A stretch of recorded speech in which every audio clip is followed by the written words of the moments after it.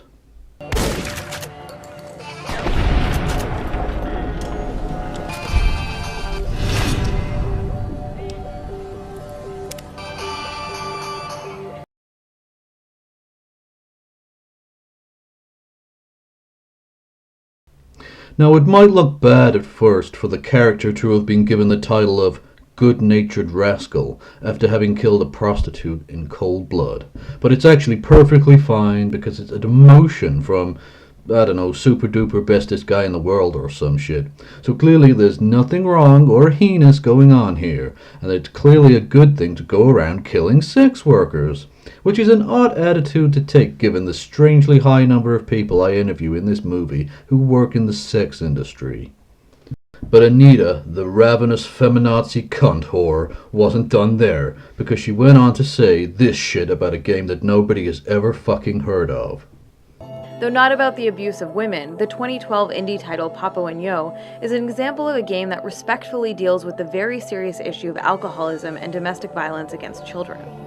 The game does so by telling its story from the point of view of a protagonist directly affected by the trauma of abuse, not someone on the outside coming to their rescue. And even though I literally just accused her of manipulating footage, I'm going to use footage of her defining other characters from other games as if she were talking about the characters of this game. 'Cause you know, totally making shit up about people counts as ethical journalism, right? Hello there, I'm Mallory Nasrallah, and I'm an erotic photographer and philosophy student, apparently. And I don't know why that qualifies me to talk about the video game industry either. I thought I was just here to slut shame Zoe Quinn. Mallory, that actually comes later on in the movie. Oh, that'll be reet fun. Stay tuned for that, folks.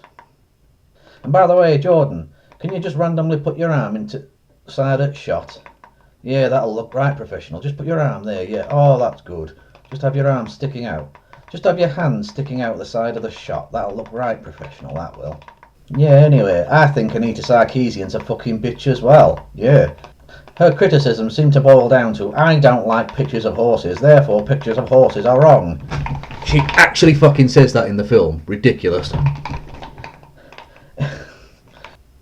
Anyway, where was I? Yes, she's a fucking bitch. Thanks for talking to me. I'll check in with you later. Alright, Chuck, I'll see thee later. Bye.